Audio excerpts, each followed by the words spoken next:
So I think given the times that we're living in, a storyteller never dies. A storyteller is there. I think their role will never be shifted by AI, considering that the very idea why stories are created and why they are told, you know, humans need that. It's for the humans. So it's not like we're going to create great stories and suddenly AI is going to consume the content. AI can never feel the way human does. So I think the question more so would be that how, in an age where AI can help us create stories, and of course AI is readily helping us with not just the creation part but then also the editing part, then how can human beings respond to those stories? So I think this is the question, and I think a storyteller by heart, a person who is great at telling stories, a person who constructs stories, observes the stories in his own life and then create a bigger story for people to see. I'm talking about filmmakers, writers, artists. So I think it has nothing to do with them. They have that passion, they have that observation, human observation, and human observation is not going anywhere. And considering the fact that human observation is such a unique thing, it can be a simple scene, but one human sees different thing, another human sees something else. Now AI cannot see that because AI doesn't have a soul or a heart.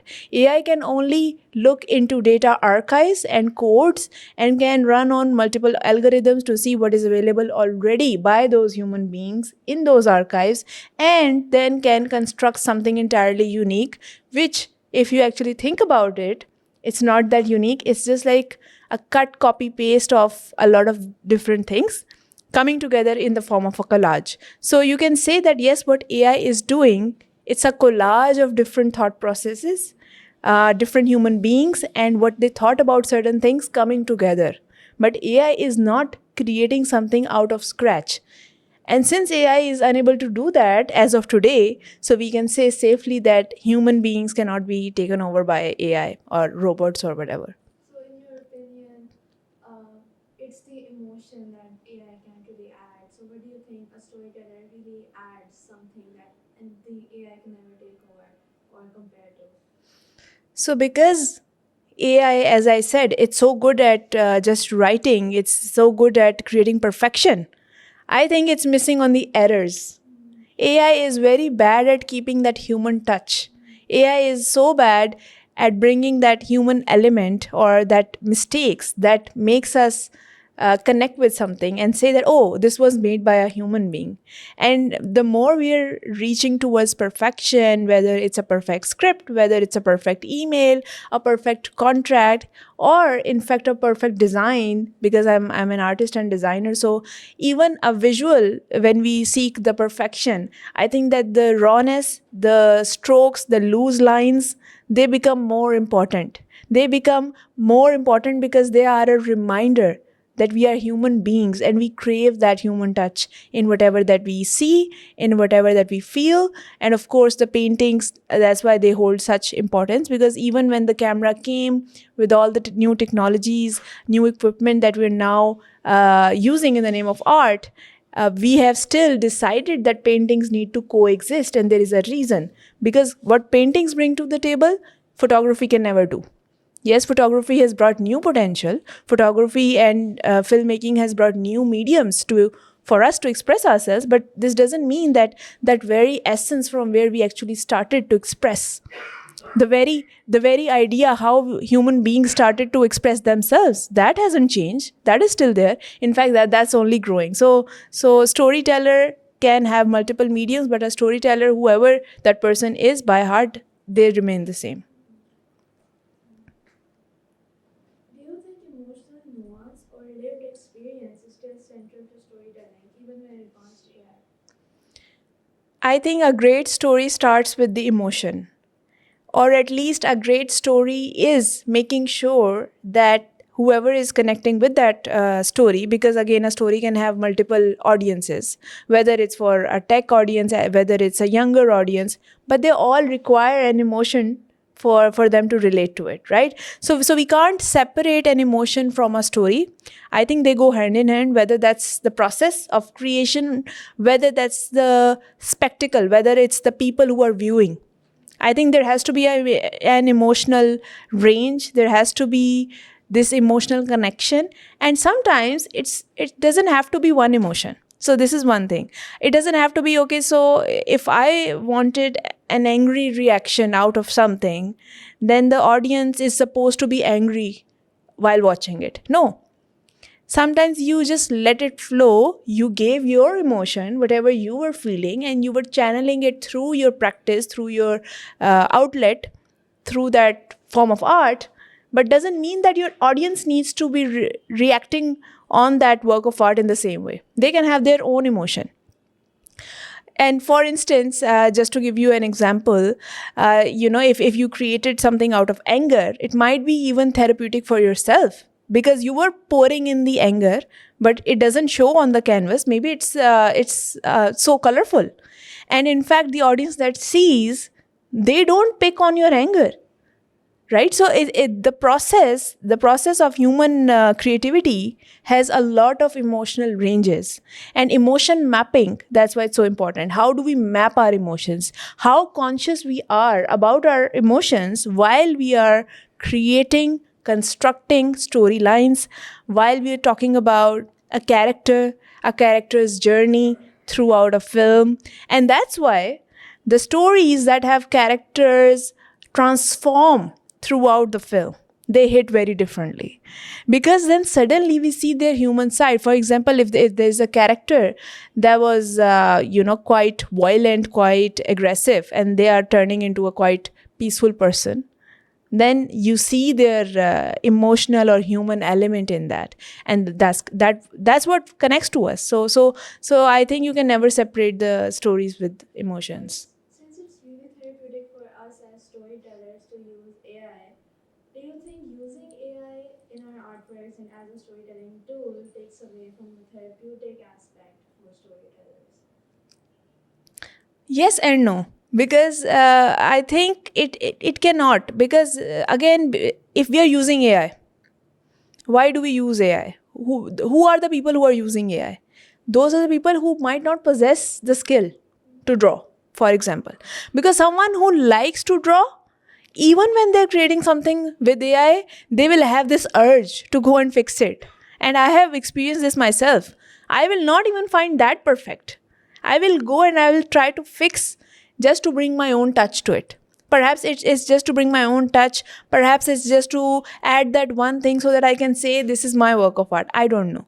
But you are never satisfied. And therefore, who are the people then who are using AI? They don't have the skill.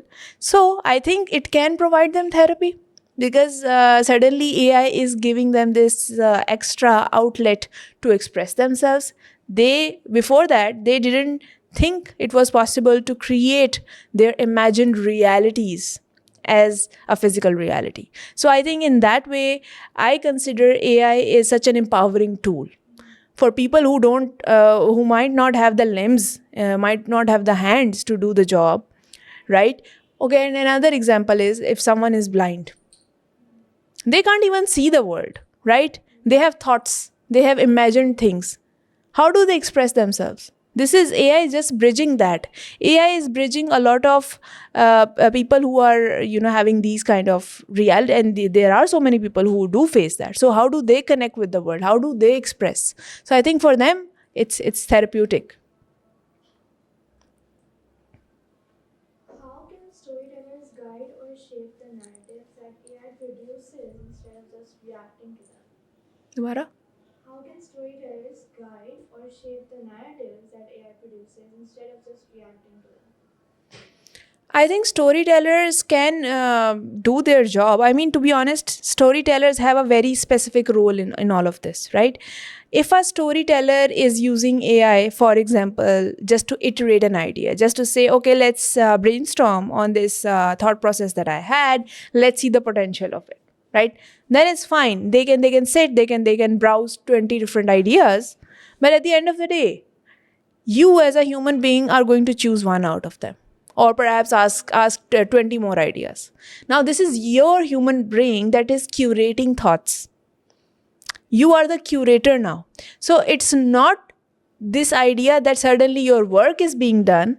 What you have to see is a more of a leadership role. Now you have a leadership role, in the sense that you think that there are 20 people who created 20 versions for you.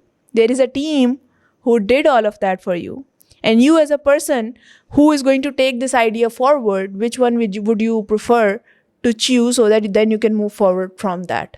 It's not more so, okay, so AI has done the job, now my work is done, and whatever was created is good enough. No, it's never good enough. You can always improve on it, and that's your job, and that's your decision. So don't lose the power, where you are the decider and where you have to make the decisions of whatever project, whatever thing that you're doing.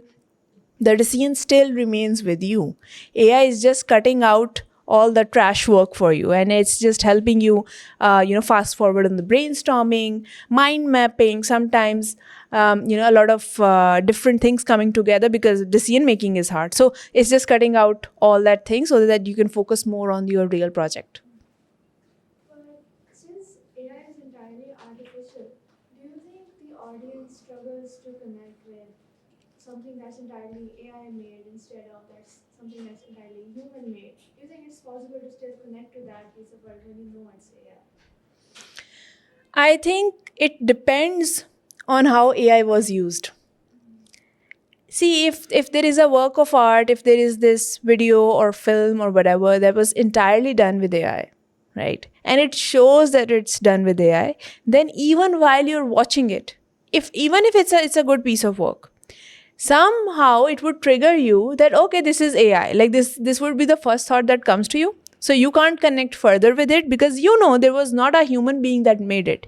Even if it looks so nice, even if the visuals are appealing, even if you have all those elements, the cinematic going on, there is fashion, there is lighting, there is curation, somehow you are unable to connect. So I think it again depends on how how it was directed.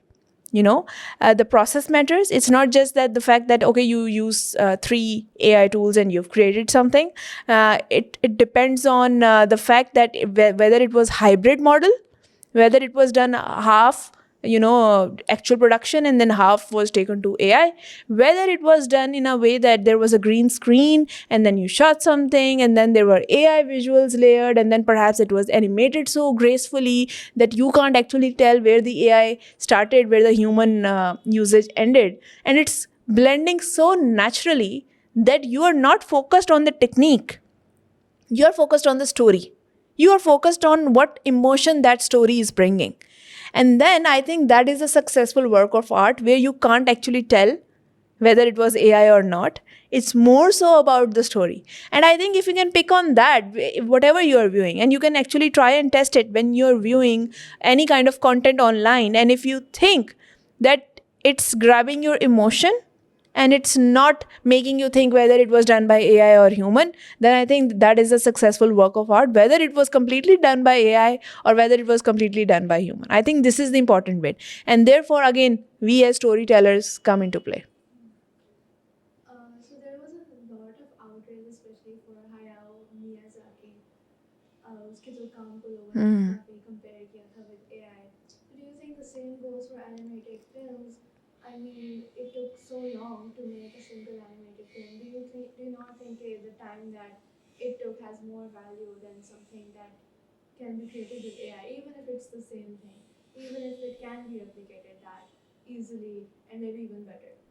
So with current films, the way animation is being done, we have seen in Pakistan Glass Worker, it took them many years to come to that point where they decided to work on a hand made film, and then they did it. Usman's vision, I spoke to him about that.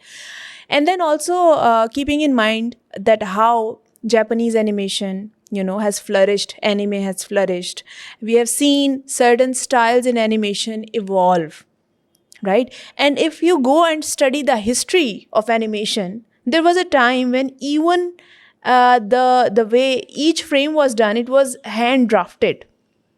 There was no tools for animation, and it was all done through very analog equipment, right? And then we have seen softwares coming in. They're taking the effort, they're taking all the effort, and they're asking us to put our effort in the stories, in constructing a story that matters, right? So if I keep this information in mind for a second, and then I talk about what's happening now, from that lens, if I see, then I think it's fine. It's fine. I'm fine with the fact that if AI can do all of that, right? Then the thing or the question or the bigger thing is, then how do we bring value through our process? So let's say if my animation is still, if I decide that no, that I still want to work on an animation where each frame is going to be hand drafted, handmade, I don't want any AI, I don't want any machine, then where does it stop? Are you saying that you're also not going to use softwares for the edit? Like where do you draw that line? And if you're saying that the process itself brought the value, right? Then are you saying that based on the story and whatever thing is happening in your film, that is not the greater purpose, but the process of making it was the greater purpose? I mean, that's the question mark. And again, another question that can arise from this is that during all this, the bigger challenge here, I think, of today's time is that how sustainable you are. Not only in the fact that which equipment or which tools you are using. Of course, you have to count the entire carbon footprint, not just the carbon footprint which was done through an AI software, but also count the carbon footprint in general while creating any work of art. Through the process, like what was the equipment, how much energy has been used, how much waste was produced, how to recycle that. Like if you're not conscious about that in your project, and this thing, people have now more consciousness about this in the textiles industry, not so much in film industry. So people just attack on AI, saying that, oh, the carbon footprint is coming from AI. I agree, but again, are we counting the entire carbon footprint, or are we just counting the little usage of AI perhaps that you did, and you're saying, oh, that's why I'm not doing it? This is not a good enough reason for me. So we have to be very mindful what we are trying to say. And we have to think today, how can we bring value? What does value even mean? How do we define value today? Because today's definition of value is quite different from the definition of value that we used to have in previous times. So I think the times have changed, and so has the definition itself. So we can't really say it. It depends on a lot of different things. How do you think we can create a balance between only using AI for the technical aspects in film instead of relying on AI for everything and using it to brainstorm ideas as well? I think when we start relying on AI for that as well, we tend to start relying on AI for stories as well. So how do we create that balance? We don't have to rely on AI ever. Just like how we don't rely on our camera. We don't say that, okay, we have this camera, so let's shoot this kind of a film. We don't say that. We say, what was the vision? I don't think a filmmaker thinks about the equipment first. I don't know any such filmmaker who says that, okay, because I have this level of equipment. Yes, to a certain extent, it matters that you can do big productions with better equipment, and you can't do the same level of storytelling with, very basic equipment. But again, having said that, sometimes you can create great work of art with limited resources that you have. And that's my point, that we should not think about what AI is capable of and whether we should be using AI for that or not, how much we can rely on. It's about your usage and how you show that usage. If it was intelligently done, you don't have to say that it's AI or not. It's just another tool, and you have used it successfully to create your idea into a vision that anyone enjoys. In today's time, the issue is not this, that am I using AI or am I not using AI, how much AI is being used. It's about whether you are successful to grab the attention of audience with what you have created. Because there's so much content online. So much is being produced, not just for Netflix, not just for Amazon Prime, but Instagram, TikTok, everyone has a channel. So you are competing with everyone. You are not just competing with Netflix anymore. People don't go and see Netflix films. People are going and they check on every small reel by their favorite influencer. This is the level of competition that we have. So in today's time, the value is of the attention, and attention is a currency. So wherever the attention is going to flow, money is going to flow. So we don't have to think about the AI. AI is not the scary bit here. The bigger issues, what is being told through stories, what is the content, what is the message, these are still the questions. So if you have very bad content and it was shot on a 4K best camera, so do you think it's a reasonable content? I think these are the bigger questions that we need to have. If someone is doing very educational thing through AI just because they have access to AI, and AI is making their life easier to create a platform, I think they're doing a better job. What about using AI in education? Do you think there should be like restrictions? Because when students start to rely on AI a lot, I think it reduces their critical thinking skills a lot. So to what extent do you think they should be using it? How should like schools maybe reinforce some rules or bring back ideas and ways to make them stop relying on AI for everything? Again, I've seen how current schools, colleges, they are creating policies around how much AI can be used. This should be done through AI, but this should not be done through AI.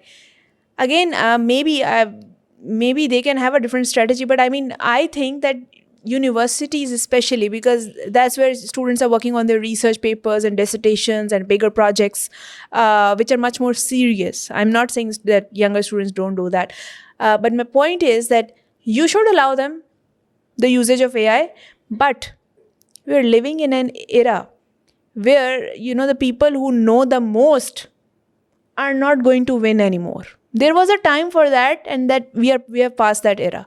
People who know the most doesn't matter, because education, knowledge is accessible, is everywhere, and it's abundant. You don't have to search that archive to find that theory anymore. You don't have to go to Europe to that specific library to learn about a subject anymore. Everything is available to everyone. So, knowing the most doesn't matter. Knowing what matters when it matters is the question. How You, would you still create a unique perspective if AI is just like spoon feeding you stuff? If you're just told, oh, this is the perspective, this is one perspective, I don't think you'll get the same time to construct an original perspective on, let's say, a novel or a film the same way. so AI, and this is one scary bit of AI, that it's creating a lot of information at such a quick pace that somehow the original information, the original thought process of people are getting diluted in the way, right? So we can't actually do the demarcation where there was an original information, and now where the information coming from AI is coming and mixing everything, right? Because I see a lot of mix online. Like, even if you search actual research papers, what shows up is people's public chat GPT feeds. And I mean, someone needs to go and speak to these people that, hey, if someone is trusting you with their thoughts, come on, at least not put it out, right? But OpenAI keeps on changing their terms and conditions. So I mean, it's on their white paper, but they're already updating it each and every time, and that's a separate debate entirely. But my point is that for students now, the important skill is, in class they need to be taught adaptation. They need to be taught how to construct an argument in a small time frame. I think this is one skill that this generation needs. They are unable to do it. They have zero coping mechanisms. When they are given a stress, they fail, they struggle. So I think these are the core skills which weren't even taught to us in our generation, but somehow we learned ourselves. I think this was a learned behavior, considering the fact that time we were growing up, technology wasn't that accessible, and we had to learn it. So I think it was an evolutionary trait in us. However, for the Gen Z, they will struggle more because the access is more, and now they're not going to use their own capacity, their own brains, and rely on that to sustain the information that is coming. They don't sustain. What they think is, if the education is available on a click, just because we have internet access, then we don't have to remember it. Now remembering itself is a skill, and so that's why they avoid it. What do you think the education system should be adapted? Because we already have all the information available. So how do you think the education system itself should be adapted and changed? I think education system needs to just accept the fact that we don't need to learn for the sake of learning anymore. We don't need to sit and learn tables that much other than the basic ones. We don't need to learn how to solve word problems. We don't need to sit and learn these organic chemistry equations anymore, right? That knowledge is available if someone wants to do it. They have a DIY project, which is hardly the case most of the time, because not the rest of the students are going to take chemistry, right? Except for a few who might become the scientist in, whatever chemistry they are doing. So a lot of the way education is being taught is redundant, and therefore I'll come back to my point, which is the core skills: critical thinking, basic learning, human brain cognition. We have to activate these centers somehow. They should not be passive. And if they are passive, then the bigger concerns arise. Then students cannot actually deal with the issues of their real life. And real issues like families, their work life, their ambitions, their vision, they actually fall behind on those, because they are unable to construct a plain sentence in their mind regarding that. They don't have the critical thinking to criticize their own thoughts, to say, okay, this is not a good idea, let's do this. To say that, okay, I thought that this was doable, but now it's not, so it backfired, so I can't sustain anymore, I'm having depression. They don't have a coping mechanism, and that's highly because of the use of technology, not just AI. That has a lot to do with mindless scrolling that we do every day. That has a lot to do with things readily available to us. That has a lot to do with a lot of choices that we have now. The more choices that we have, the less we have to think. And the more choices that we have, the lesser time we have to give time to each thing, which means we get bored more easily. So in a time where everything is available, we still get bored. We think that we don't have enough stimulation and we want now something new.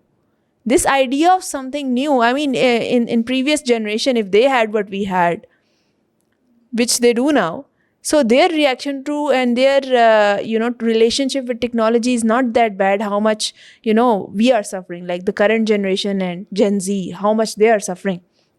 Millennials didn't suffer like that. They didn't rely on the evolution of technology. We are relying on technology, and that's why this is so dangerous for a human brain, because human brains are designed to live very naturally. To even when the times are not right, even when we don't like something on a TV, we need to sit and we have to watch that, because there are not many channels there. But now we just open our phones and there are endless channels. So why should we sit in front of a TV? How do you think students should approach learning now that we have access to AI? We have access to everything. From the past, we have books, we have AI, we have everything. So how should we keep a balance to make sure we are actually learning and not just memorizing for a single test, which will forget all the information afterwards? And how should it be different regarding different subjects? So someone who's studying to be a doctor versus someone who's studying to be a filmmaker. How do you think that should be different? So in a time, again, when everything is available, education system needs to encourage students early on in their lives to find what they want to study. There is no point in wasting time. And studies show that a human brain develops by the age of 7 completely. Completely. And we think that a 7-year-old doesn't know anything. Now, if you think about that, then everything else that we're doing post the age of 7 years is actually a repetition of what we learned till the age of 7. Now, it's a very important fact, but no one knows that. We think that, the life is starting after 20 and now we have time till 30 to decide what we want. No, you know very early on what you're good at. If we pay focus and if we pay attention to that. And in that, I think there needs to be role of parents, more awareness in general, and to bring exposure for that kid. And now once you know what their inclination is, whether it's words, whether they are going towards the sports or whatever that kid's inclination is, you just help them move in that direction. And of course, then a lot of people will say that, oh, by the age of 7, don't you think they're still very young? And because we're not trained that way, right? And we don't have the systems that can help us, let the kid go through multiple exposures and decide what they want. So that's understandable. But my point is that if even till teenagers, you know what you want, and the school is designed in the way that whatever you have decided, you want to contribute to that. So maximum you want to learn in that so that you can contribute to that. So the education system needs to be supporting you on your journey. And how can education system do that? By making you go through a case study based education.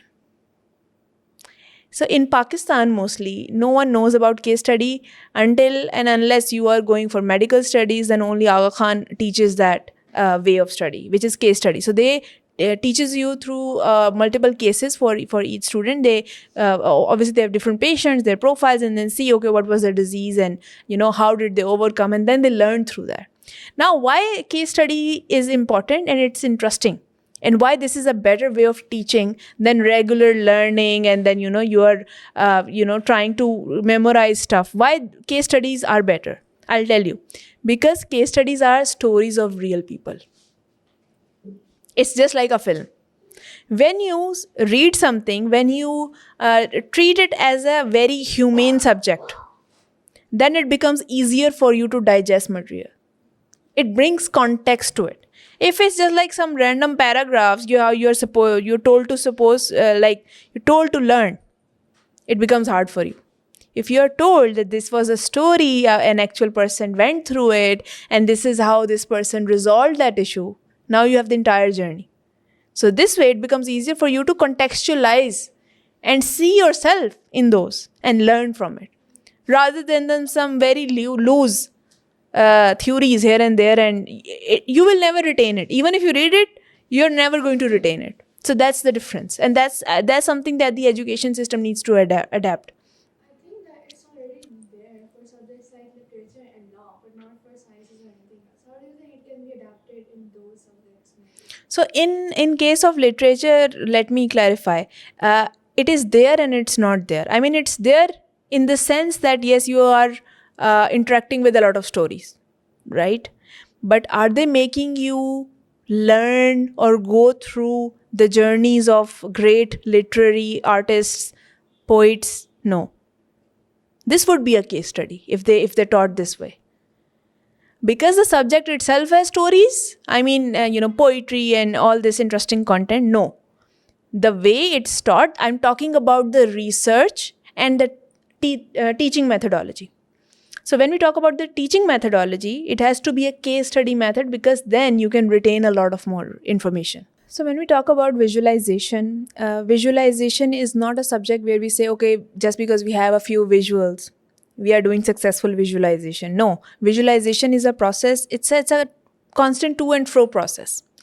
You decide that you want something, you sit with it, and perhaps you have to come back from it because it doesn't work. So think about visualization as a journey with your own self, where you are bringing clarity to your own thoughts.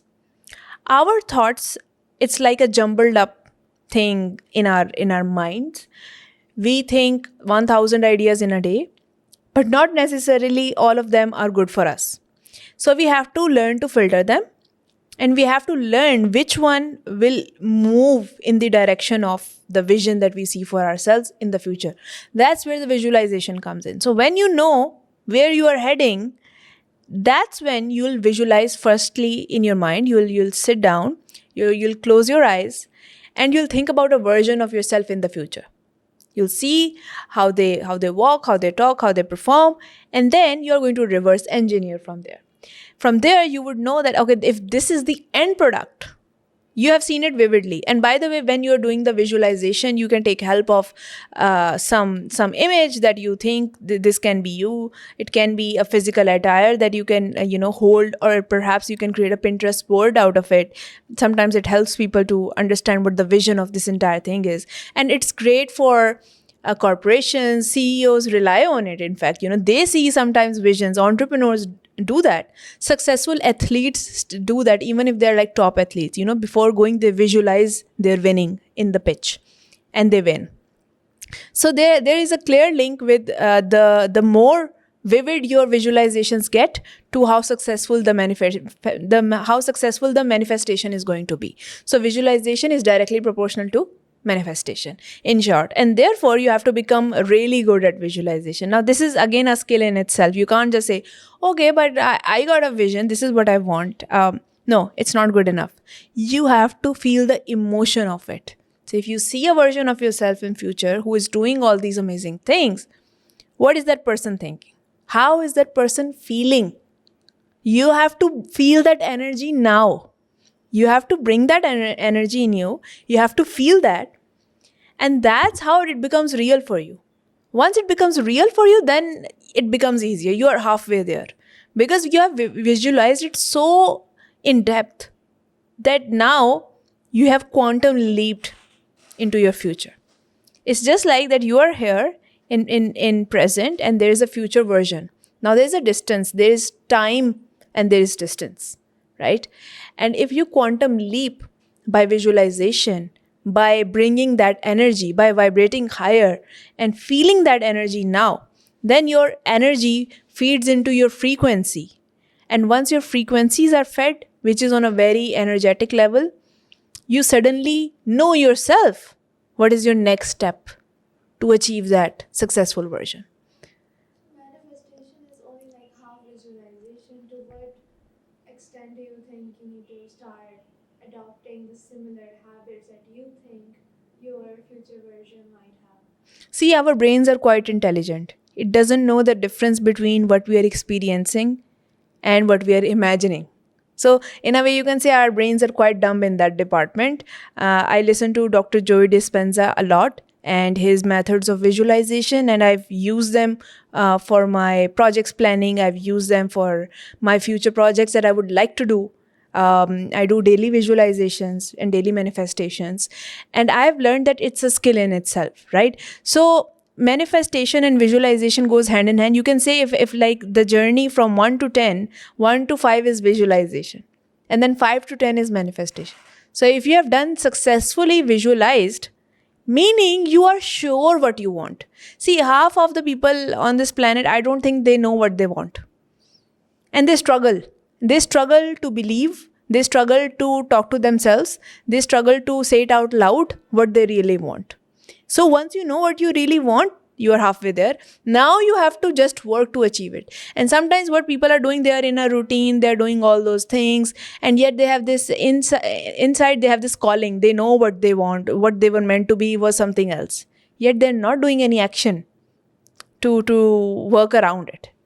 And that's so sad, because people will never know their potential this way.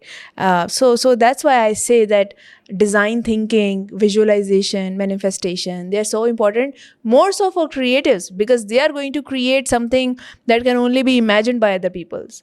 So a visual artist, a filmmaker, they bring ideas to reality. So manifestation and visualization is even more important for an artist. So for someone that's working, let's say a 9 to 5 and has this regret inside, and they do have that in their calling, what would you say are the steps that they should take to reverse, go back and understand themselves, and maybe start going towards a career that they really want? So if you are stuck in a job, you don't know any way out. I'm not a professional myself to be saying that, but I made a decision early on in my life that I don't want to do a job. I want to become a part of the process that I believe in. And that process is going to take me time.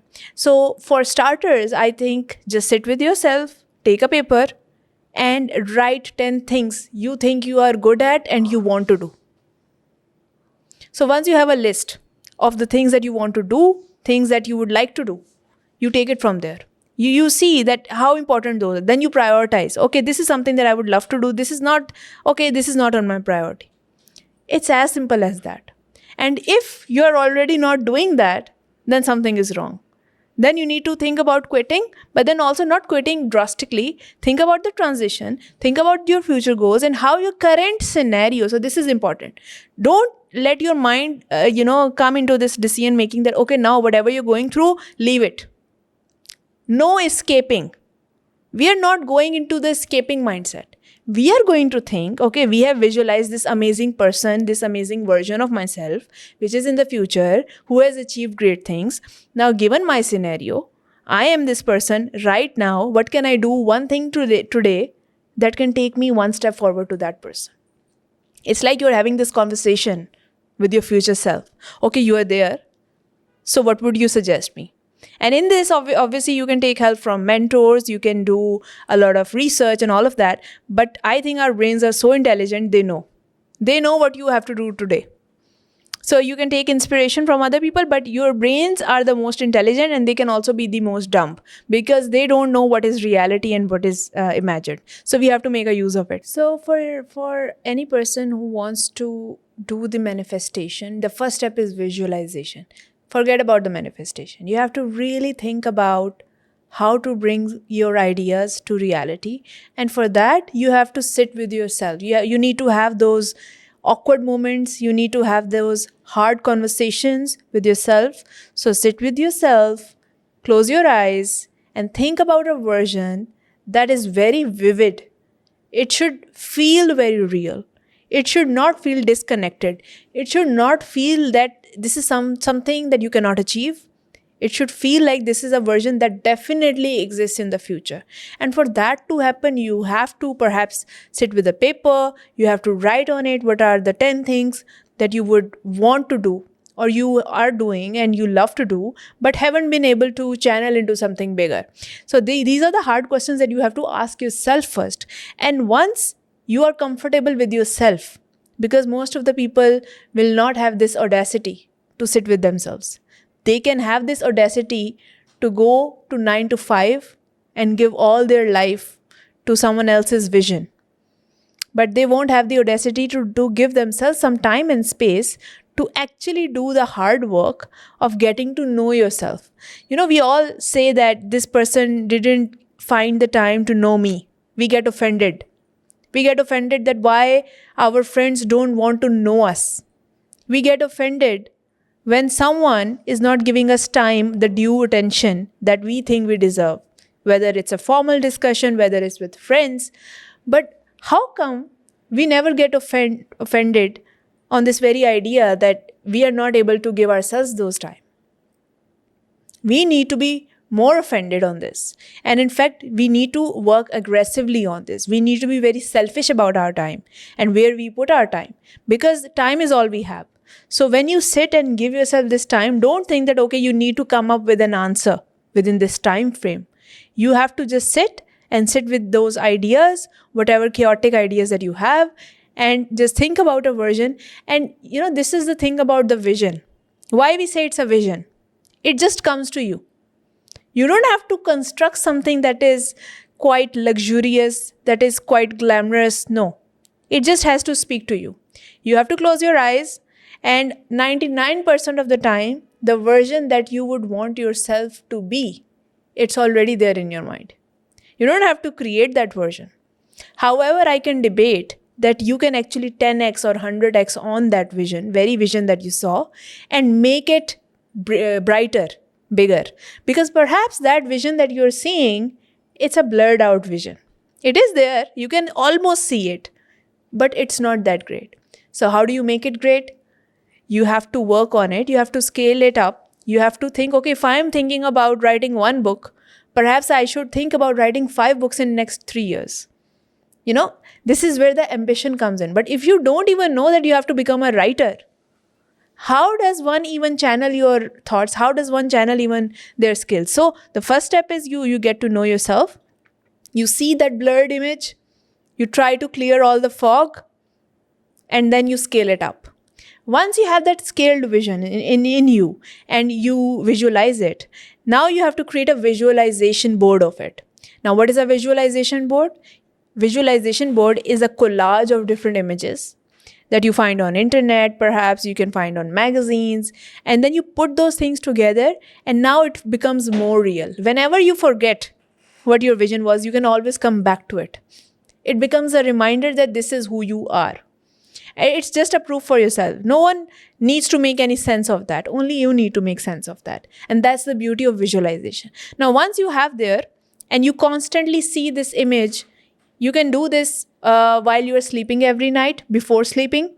That is a mode when you are half asleep, you are half subconscious, your mind is trying to relax. You can see that beautiful picture that you painted for your own self. It's in your mind. No one has to see it. And it's a goal.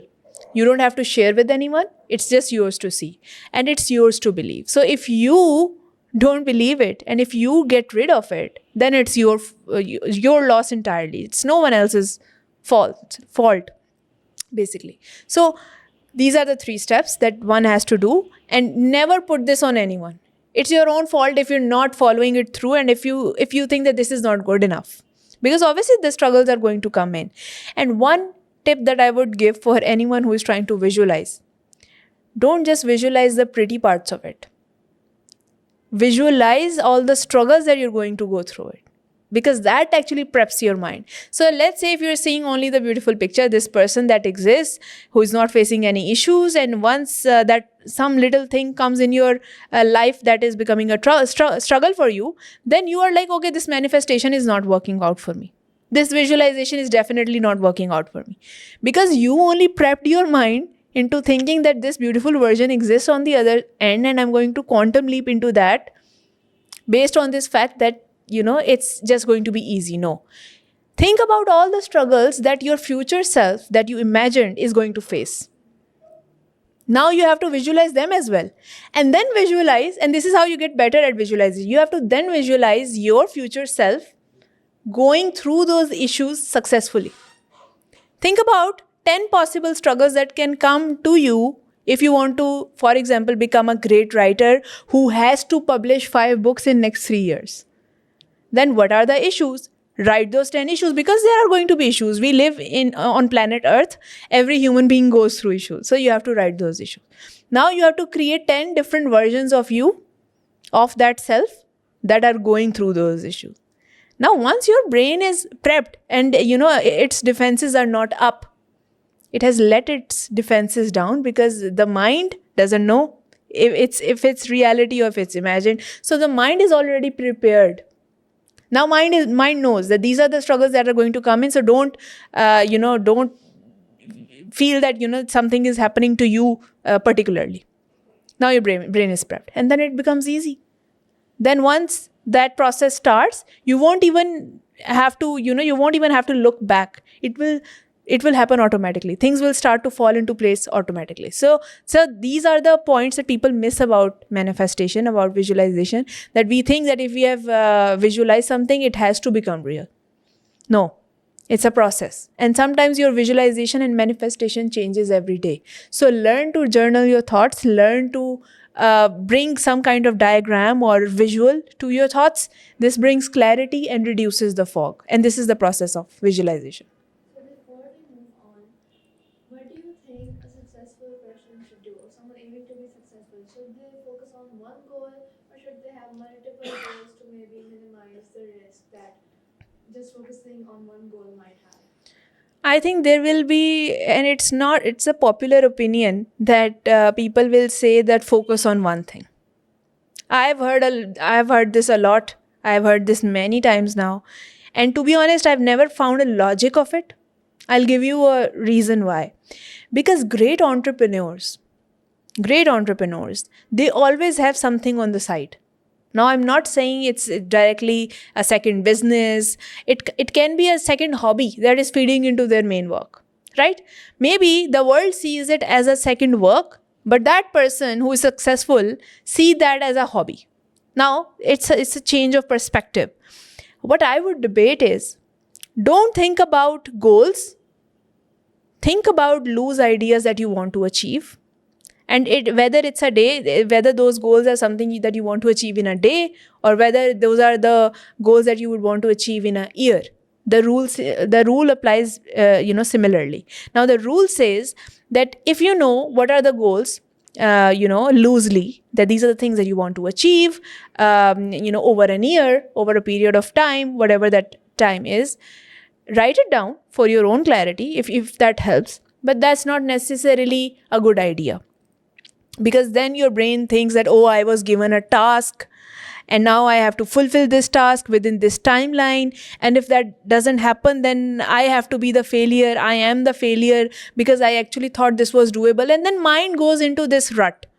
So in order to avoid that, keep loosely your ideas and then let them flow.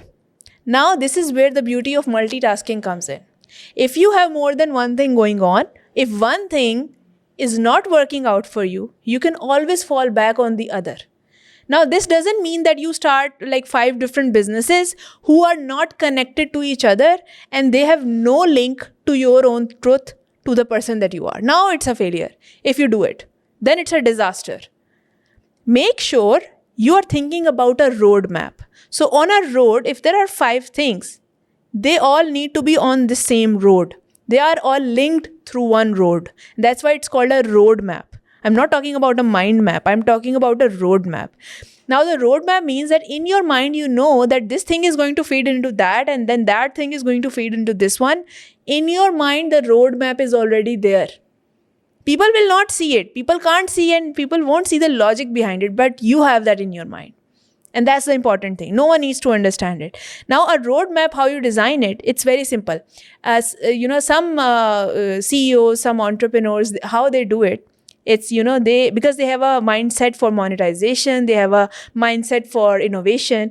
They say that, for example, I can share my own experience. I got interested in stories and writing words that matter, basically. So I was like, how can I monetize that?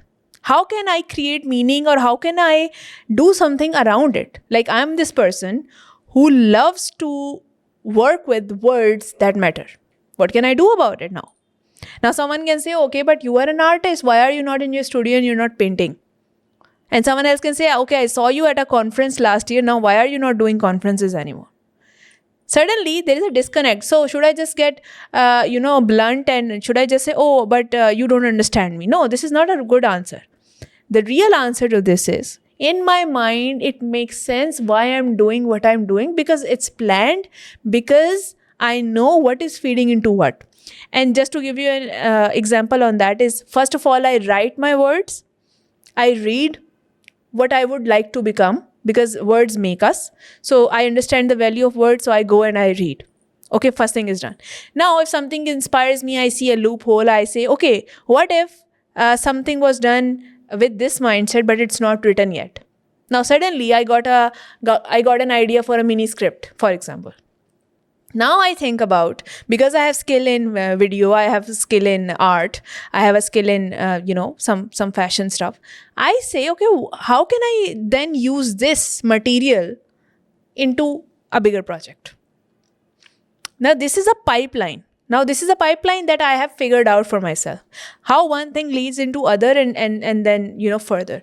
And then you can use and repurpose the same content. So for me, it works. So if I have some same material, in those time periods, because I know I love creating a small mini collection of fashion, and then I do prints and artworks around it. So suddenly everything is easy. Now for my own artworks, for my next exhibition, I don't have to come up with a new idea. Why? Because I knew what matters to me today. Because I know what matters to me today, what are the ideas that I'm researching these days. Based on those ideas, based on my own research that I'm doing these days, I will use the same statement or content, and I will, repurpose them into different pipelines. Now, one pipeline is my designs. The other pipeline is my art. So me as a human being, I didn't change. I didn't say, okay, I'm going to create a third business. In my mind, it all makes sense. It's part of the same roadmap, but they're just like different pipelines. I'm repurposing my content from here to here, from here to here.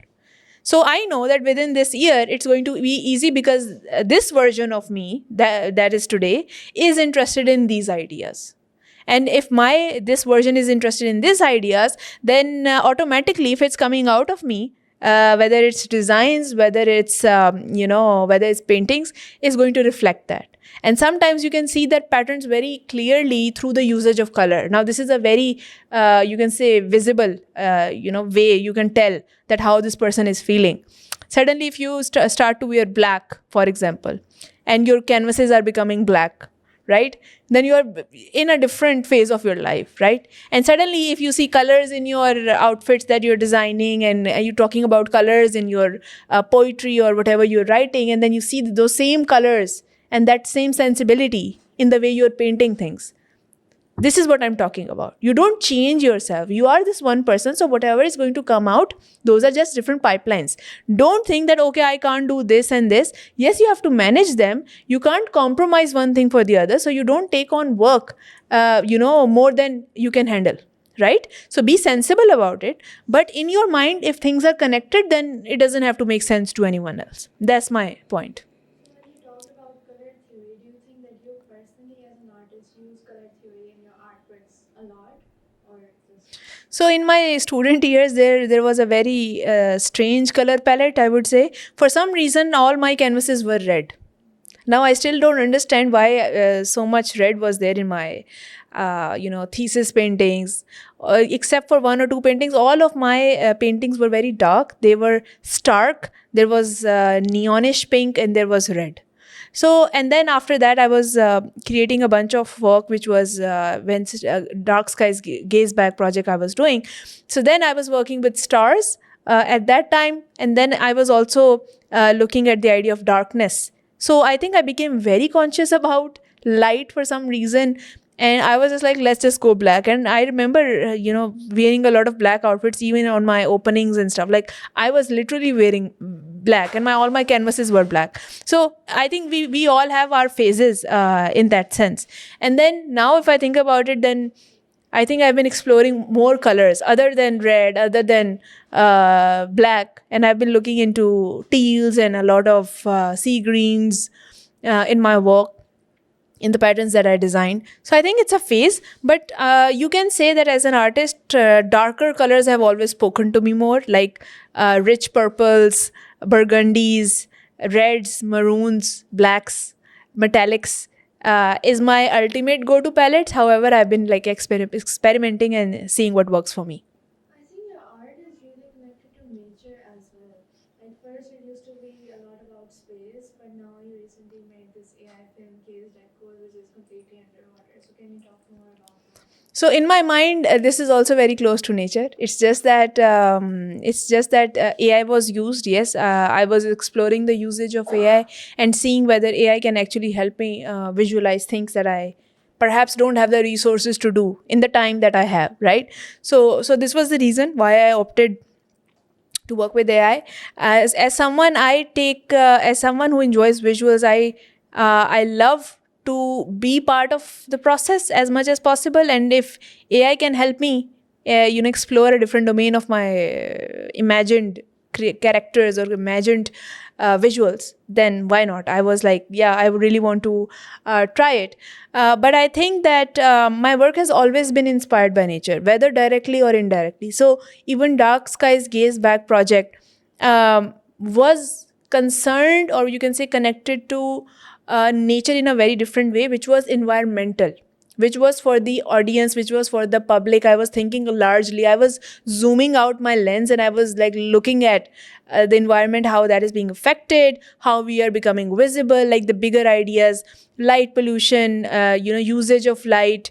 Of course, COVID was there, so we were all indoors and we were not having enough sunshine. So, those were the ideas, those were the concerns. Mental health was the concern, depression, metabolism, all these things, which are universal issues.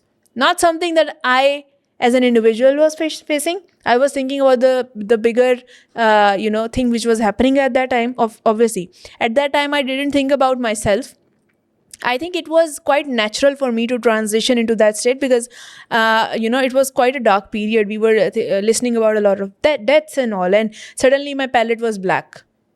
So I didn't plan that. I think it's artists are very sensitive.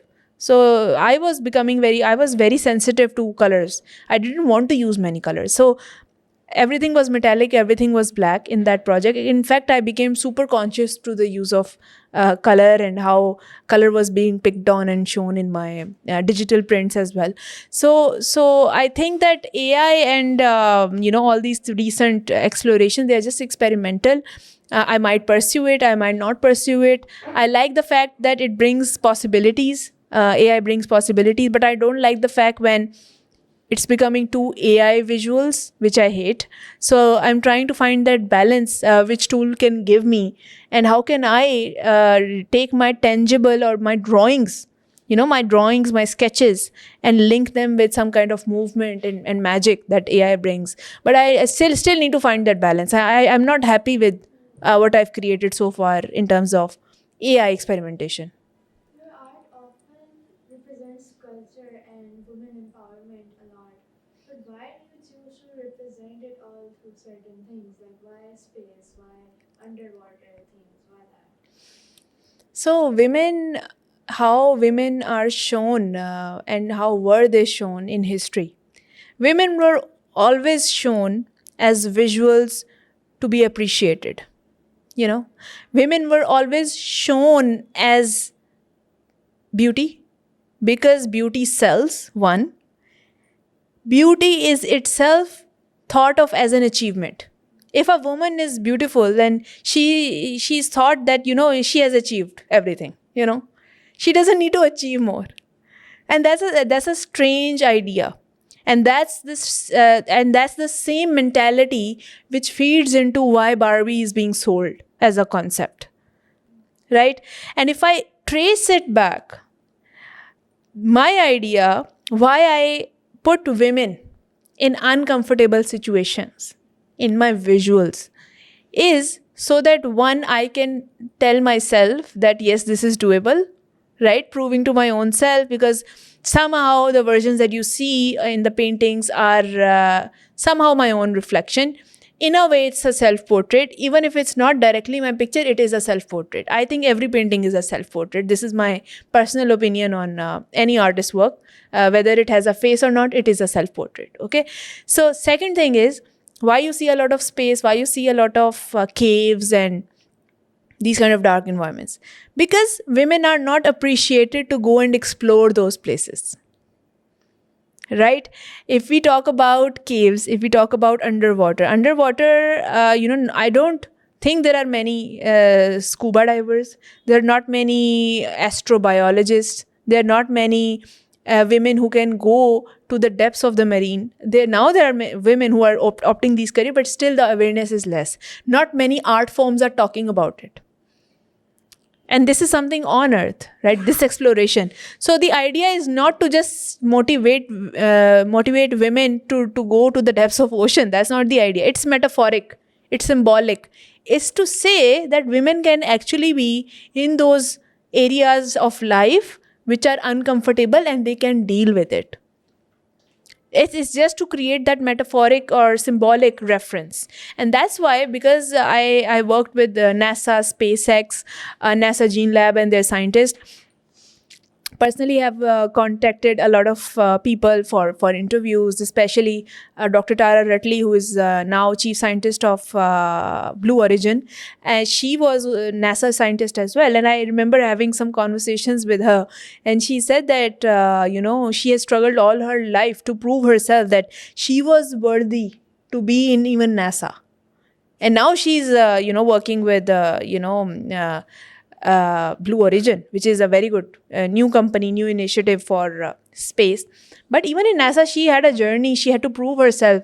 And then she took on some initiatives related to marine biology and just to say that, okay, I really want to do it and I can do it. So, I mean, it's not about a South Asian woman anymore. It's about women in general, and they have to prove themselves that they can actually go and do it. And then we talk about the space flight, the space exploration. There are not many women astronauts. And there are white men who are astronauts and not many women, not even white women as astronauts. So the idea was to do the very extreme, to bring South Asian women. For us, space sciences is like far off. When we talk about NASA, then people say, oh, but we can never relate to those ideas. I wanted visuals that can at least start those conversations. I'm not saying these are relatable. I'm not saying my visuals are relatable. But to make them a bit relatable, what I did was, those were digital renditions. They were digital painted. I used references from truck art. I used different cultures and their meanings. Like, I created an entire series called Shared Space Culture. And the idea was, there is this shared space, which is the like literal meaning of shared space. And because space is still not explored, we are not in space. We are thinking about how to habitate the space, but we are not there yet. So we can think on a blank canvas how that space would look like for all the cultures. I mean, on Earth, we have all these demarcations, we have all these cultures, we have all these boundaries, we have map going on, and we know what are the boundaries for each countries. The culture here is different, the culture here is different. So how can we reinterpret space?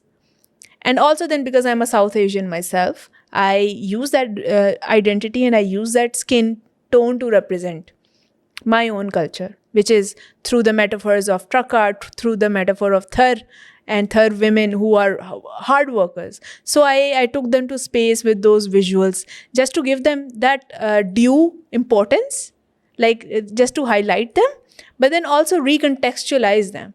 So the idea was that whoever is seeing these visuals, they get a hint, this almost like a deja vu, like, okay, I've seen this visual somewhere, but something doesn't seem right.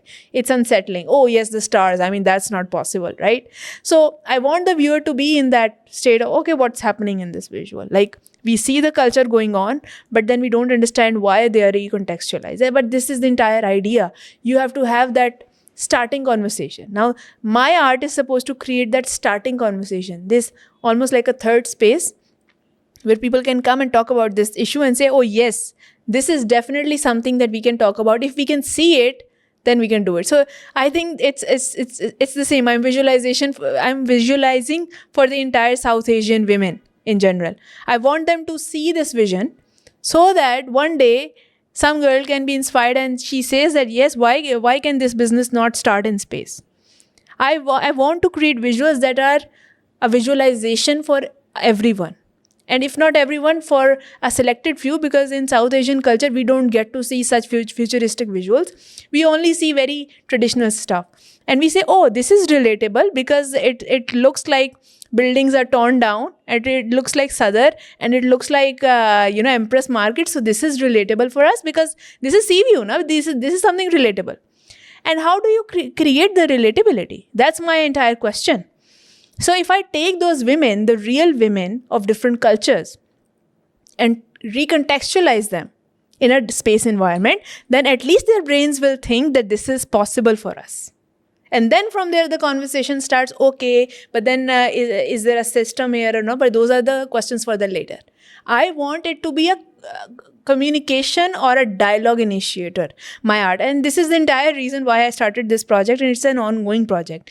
And there was a separate series which I did for the Turkish culture as well, where I was using the references of Turkish culture and then doing the exact same thing, bringing new environments and all. And this was way before AI. So it's an ongoing project. And of course, AI has helped a lot in the visualization, but I really enjoyed the collaging element, the painting element, and bringing the new side of the culture alive. So I think that's very important, because culture is almost like an evolving thing. It's not stuck. People think, okay, this is culture because this sounds more relevant, but culture is evolving.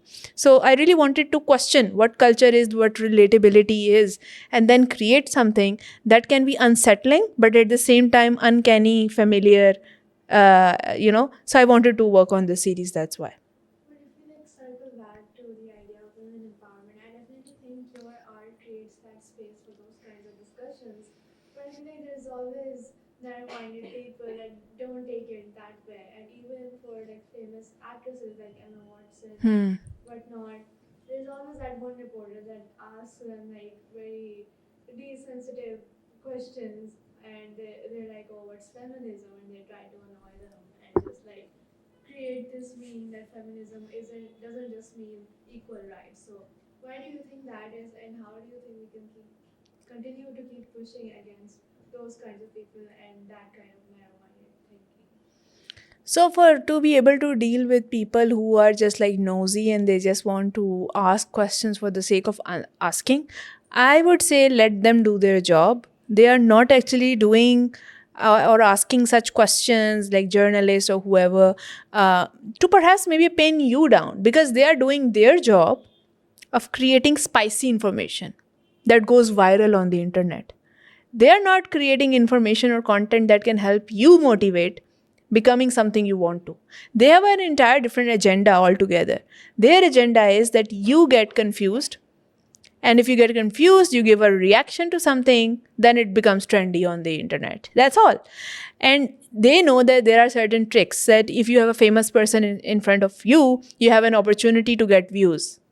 And if you have an opportunity to get views, you have an opportunity to create a platform that works, that gets monetized. So they don't think about all these things. They don't think about the depth. What they would ask is purely driven by this angle that we want to create something spicy that goes online and people come to our platform and give us a follow. So they don't have any depth going on. So we can let them do their job. They are just doing their job, I would say. So the role of brain is quite deeper than it looks like. Our brains are not actually a hard drive. It's more like a museum, a living museum, you can say, where you have to constantly shift things, you have to constantly add things. Just imagine there are 86 billion neurons firing thoughts. So you have the opportunity there. Our neurons are firing thoughts all the time. And that's why we get overwhelmed by our own thoughts. Even if there is not a stimulus, there's not an external stimulus around us, our brains are enough to create that overwhelming effect for us because we are thinking so much. Now just imagine the overall possibility to reimagine, redirect, and reinvent your thoughts. Because I think human brain is the most underestimated resource that we all have. We don't know the power of it. And in order to do that, we have to first think about the way our thoughts are aligned. Once our thoughts are aligned with our vision, let's say the daily thoughts you're thinking, 86 billion neurons are working. Now they have a direction. Now they have a very clear direction where they need to put their ideas at. Now you have an army working for you. Before, they were just thinking random stuff because obviously brains are supposed to think. That's how brains are designed. Now, when you are realigning, you are giving them a direction. Once they have a direction, they know where to go. This is the power where you are unfolding everything. Where when thoughts are aligned with your vision, and then vision helps you move forward. And if your brain is thinking about something, the possibilities and the probabilities are just higher that your body is going to react on top of it. Because if it's in your mind, then your body just follows. And even more, if you want a perfectly engineered way of going about things, then a system that works even better than this is that if your mind is thinking too much, you don't understand how to go about this, the random thoughts are coming to you, you're getting overwhelmed, how to deal with it? What you do is, first of all, you find a way to declutter your life. See in your environment what needs to change. That can help you redirect your thoughts. It's a cycle. It's a vicious cycle. How you do that? For example, if you want to do yoga or if you want to go to gym. But what are the hurdles? You have to minimize on the hurdles. And you have to create more reasons for the success. You have to create more reasons why you need to succeed. The big why, you need to have many whys. Like if you want to go to gym, why? Not just, okay, I want to be fit. No, this is not a good enough reason. You need to have many whys so that you can come back to it again and again. Second thing is, you have to see if your environment, if you say, okay, I'm not going to go to gym, I'm going to start workout at home. So what is the struggle? Struggle is you have to go and pick your mat, you have to go and pick your weights, it's in another room, this is in another room, and then your outfit is in some third room. First of all, create an environment where everything is at one place. Now the struggle is less. Now, when you think about all the whys and why you want to achieve it, one, the struggle is less, so most likely you are going to do it. Because it's easier, it's decluttered, your life doesn't feel like a bigger hassle, you have created less struggle for yourself. Secondly, if you are trying to quit, you have enough reasons. So it becomes easier. So I think this is the way you overpower. Now, when the body is given enough room where the declutter is less, automatically when the body moves, brain gives a signal, okay, this is happening. Brain is in the present now. Brain is not thinking and projecting in the future anymore. Brain is like accepting, because brain, I told you, brain can be dumb and brain can be the most intelligent. So you have to see what works for you. So it's like this relation between body and mind. If you understand how it works, then you take the command. We think the brains are the thinking systems, but our bodies also have the brain of their own. And if you move your body in the direction of your whatever goal that you're trying to achieve, wherever you want to go, then the brains follow. So it's like a constant to and fro process. In fact, I actually use this process, or I've like discussed this in my recent research that I'm working on. And it talks about how different ideas, now this is not an easy ideas, because there are many things, many researches, many inventions in biology that I got inspired by, like, cellular biology, and then the way immunity works. Very deep topics. And then I thought, how can I create something in my language, in my medium, which is art, which is, paintings or videos, to talk about those in a very layered manner or maybe direct manner. But then, it's not that easy, because, hardcore facts, you have to create fiction out of facts. It's not easy. How do you balance? Where does it end? How do you call it a documentary? Do you call it a film? All these questions you get in your mind as a technical process of the work. So I've researched a lot, and in those researches, actually I've understood a lot about the brain, how it functions, how our these certain centers, they open up and they move in that direction because we have allowed our environment to help us. Most of the times when people are unable to achieve their goals, it's because their environment is decluttered. It's cluttered and we have to declutter it. So most of the times it's because of that. Once the access is there, you don't have to do the thinking. Your default mode gets on. It's just like breathing. We don't have to make an effort to breathe.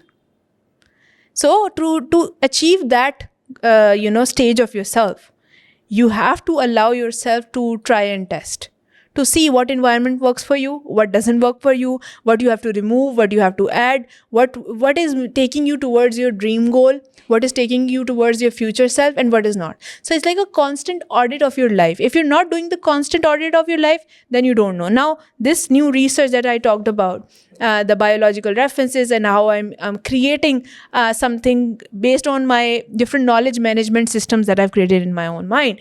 How am I going to go about that? There's no specific and straightforward answer, but there are certain systems that work. Now, because I understand that knowledge is accessible, knowledge is everywhere. So who is going to win in this decade or next generation? It's not the people who know the most. It's the people who have designed the systems that govern that knowledge. So I'm making those systems for the things that matter to me. Now, how does one create a system? A knowledge management system can be designed keeping some principles in mind, very basic principles, and then it depends on how you want to address it. One way to do it, it's the roadmap, how you think about one thing leading to other, and then you reverse engineer on it. Other people do some mind maps and they're like, okay, we get this visual, what we're trying to achieve. Now let's focus and filter more and see what works. Then the third way how you go about this is that you create almost like a listicle, which I think is the most simplest. Anyone can do it. Create a listicle and try to, stay very goal oriented. The only issue with that is that our brains are now firing a lot of defense mechanism. They're just like, why is this listicle created? And it, in fact, our brains make an effort to stop us from achieving it. Now, suddenly, if you have a list, what would be tempting for you? The tempting thing would be to just on the music and sit. Because the brain is in a hyper state. Brain is like, why you are putting so much pressure on me? Why you are telling me to achieve this in this time? I am not ready for it. So the knowledge management system, how they work at their best is when you allow yourself space and you do the deep work. Deep work is when you give yourself 20 minutes time or 30 minutes time, and then you Don't let your brain overpower you. You say that there is a code that is fit in me, that is going to work, and then you just work. You think like you are a robot who was given one task and who's just going to work. You're not going to think. You're not someone who's allowed to think. Because once you start thinking, then thinking doesn't stop. So knowledge management system, they go hand in hand with your deep work, they go hand in hand with all of these things. But keep in mind, don't try to create a very specific listicle or goal, because the only danger with that is if you don't achieve it, then you're going to feel like a failure, and next time most likely you're not going to do this. You're going to waste your time. So in a day, try to do 2 to 3 hours of deep work. So a few sessions of deep work within those 2 to 3 hours. This will allow you to, one, use your time efficiently. Secondly, even if some things are left, you can take it to the other day. But your brain already knows what are the important things. So it would try to do them on its own. Once you put it on the autopilot, once you have told it there is nothing to worry about, there are no hazards, brain is feeling safe and sound. Brain is told to do as it wants to do, but we are doing the deep work. That's when your nerves calm down, and you can actually work for longer hours. And now, because you are building back your attention span, which is being lost because of our useless scrolling, because of our useless content consumption, now you're trying to build it back. This method actually helps you to build back your lost attention span, because you are allowing yourself to do the deep work without giving a goal orientation.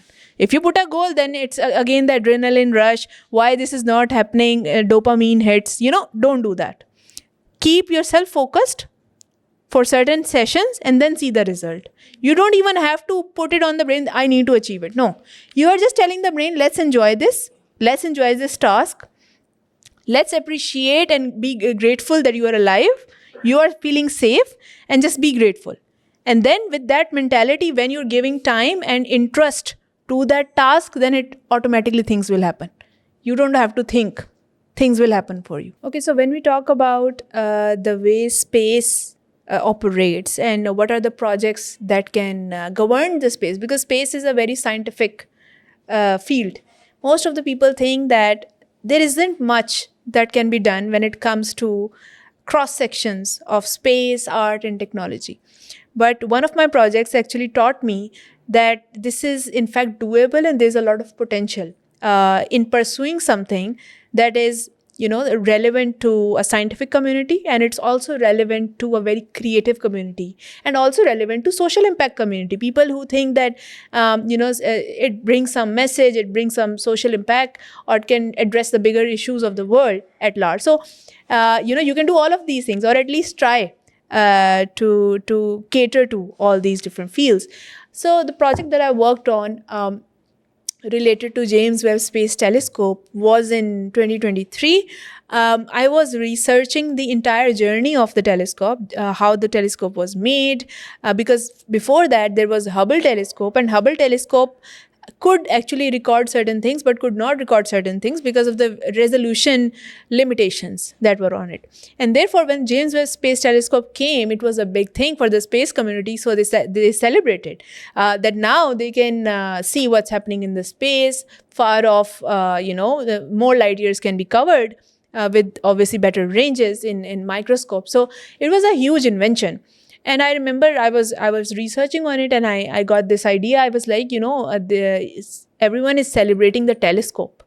Everyone is celebrating the kind of images the telescope can make. But what about the journey of the people who were actually have been working on the telescope itself, and the way the journey has moved on from the prototype to the final thing when it was launched in the space. So it was floating in like around the Earth, but how was it made? How did that happen? So I started researching on its overall journey, and I got inspired. I was, seeing the facts. So I created a very surreal looking artwork, almost symbolic of the prototype. There was a robot. At that time, there weren't robots, but I added a robot because I foresee where it's moving next from here, but then also talking about where it came, where the idea was originated. So I was in a way giving tribute to the community of James Webb Space Telescope and people who obviously made it happen. So I think it was a huge thing. I created that work of art in collaboration with Dr. Tara Rutley, and she gave her voice to that artwork. And we later on, in collaboration with Project Malith and NASA Gene Lab, Dr. Joseph Bogue, we actually sent that to space, and that was a huge milestone because Project Malith 2 was heading to space. So the artwork went to space. Now, what is the need of sending an artwork to space? Someone can actually ask this, and I've been asked this a lot. So one thing that we need to understand is when we send stuff to space, this in itself is a huge achievement because we don't just send anything to space. It's very calculated. Now, whether it's some experiments from NASA, whether it's music, whether it's some digital file, we're not sending off stuff that is useless. So they do keep this almost like a quota for each department. Like we have to send something creative, we have to send something to related to healthcare and advance that, we have to send something for chemical engineering, we have to send something for by young students who are working at NASA, who are developing something new. So we have to keep like a balance. And they sent projects which have a potential, and they saw that I've been working on a very research oriented project, which is like space art series. And when they got to know more, Dr. Joseph Bogue and all these people who were in charge of designing this cube set in collaboration with Ice Cubes and sending it off.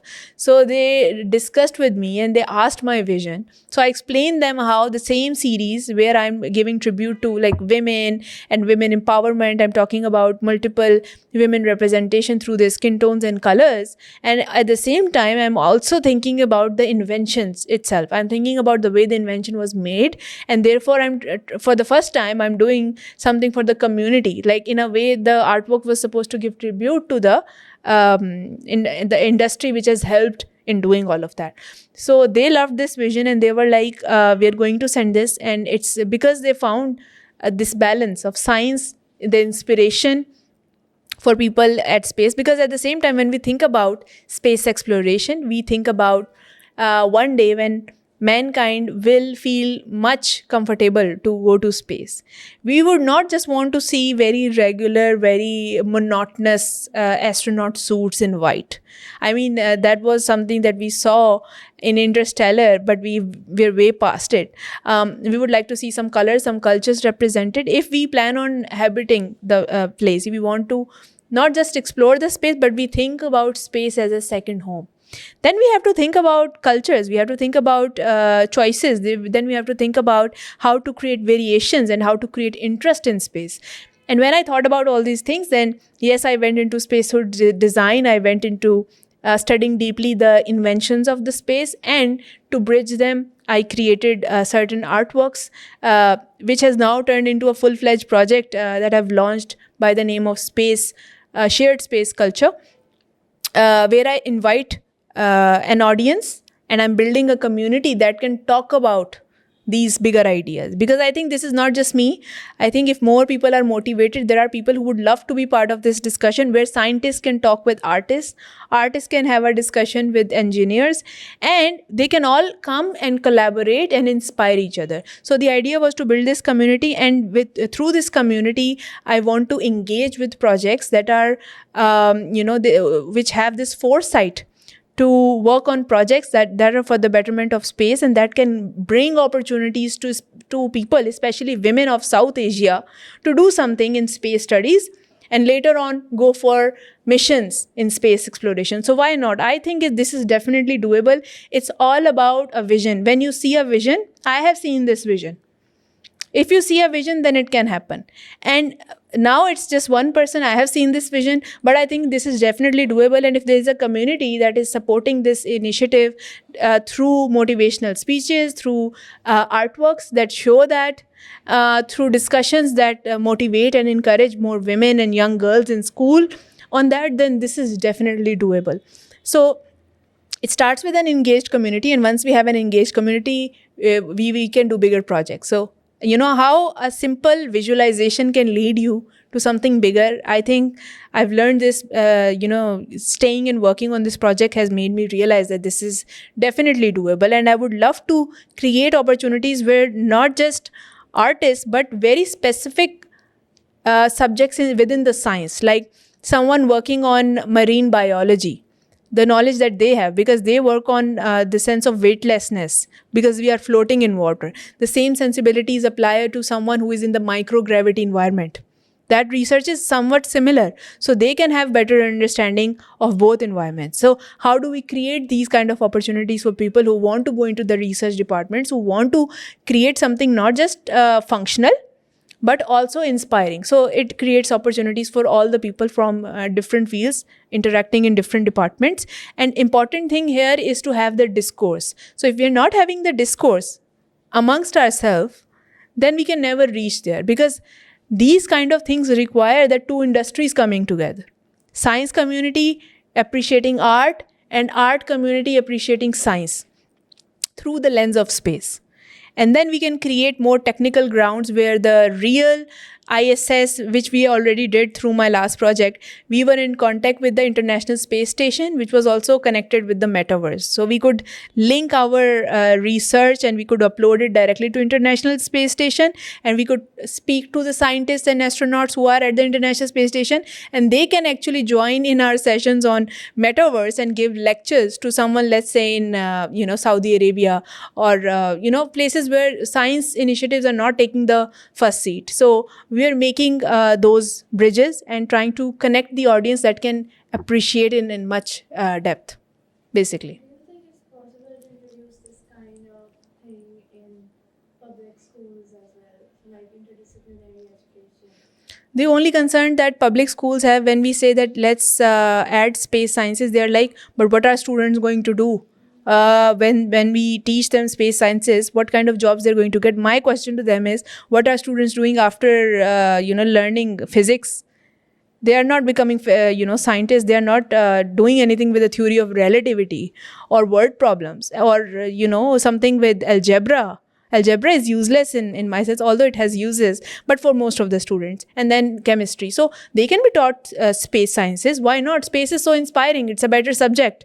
So space law, spacesuit design, space medicine, everything, all the different fields that we have on Earth, they are going to be applicable for space. So imagine how many subjects there are: space architecture, space law, space medicine, space nutrition.